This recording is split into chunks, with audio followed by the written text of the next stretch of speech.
ces deux enfants vont naître, et ces deux jumeaux vont naître, ils vont, Vaïgdelo Anéharim, ils vont grandir. Alors Rachid nous dit, tant qu'ils n'étaient pas bar mitzvah, on ne voyait pas de différence entre Yaakov et Esav.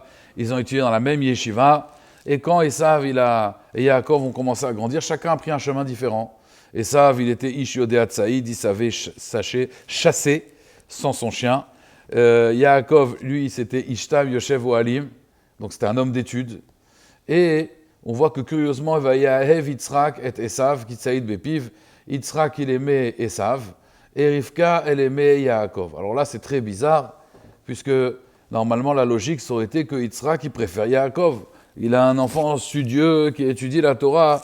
Pourquoi il préfère le chasseur? Alors Rashi nous dit, la Torah nous dit Kitsaïd Bepiv, car il chassait Bepiv. Alors il y avait deux explications. La première explication, il dit Rashi, c'est qu'en vérité, Kitsaïd Bepiv, il lui a amené les produits de sa chasse. Ça veut dire qu'en fait, il venait, il chassait, et il lui donnait en fait à son père le produit de la chasse. Une autre explication, il le chassait, en fait, il le rusait. C'est-à-dire qu'il venait, il lui posait toutes sortes de questions. Est-ce qu'on fait le maaser sur le sel? Est-ce qu'on fait le maaser sur la paille? Donc il était rusé. Et avec sa bouche, il arrivait à le chasser. Donc ça, c'est, on va dire, les deux explications.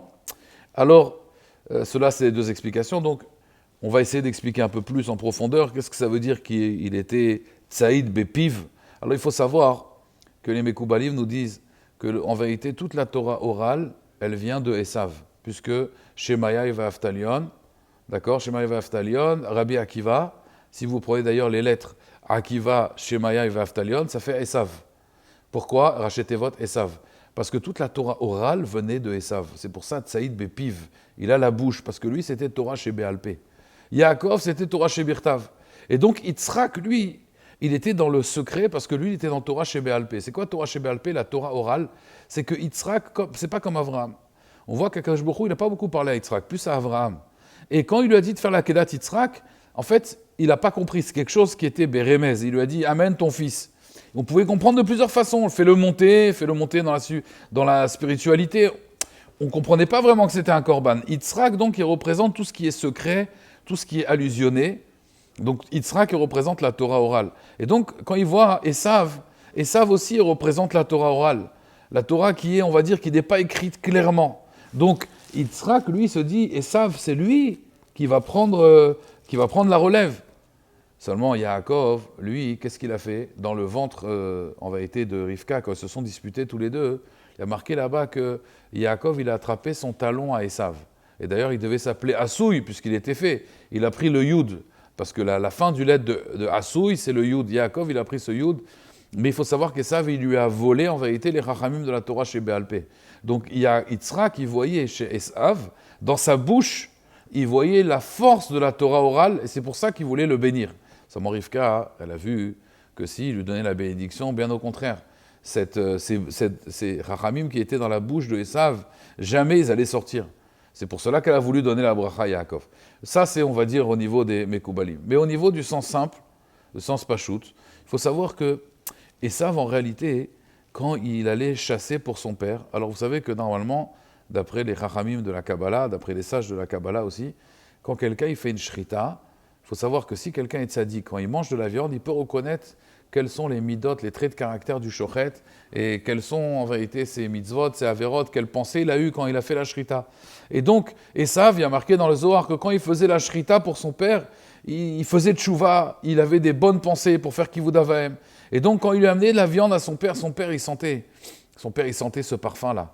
Il sentait ce parfum de tzidkout, il sentait ce parfum, on va dire, de grandeur, de tzidkout de son fils.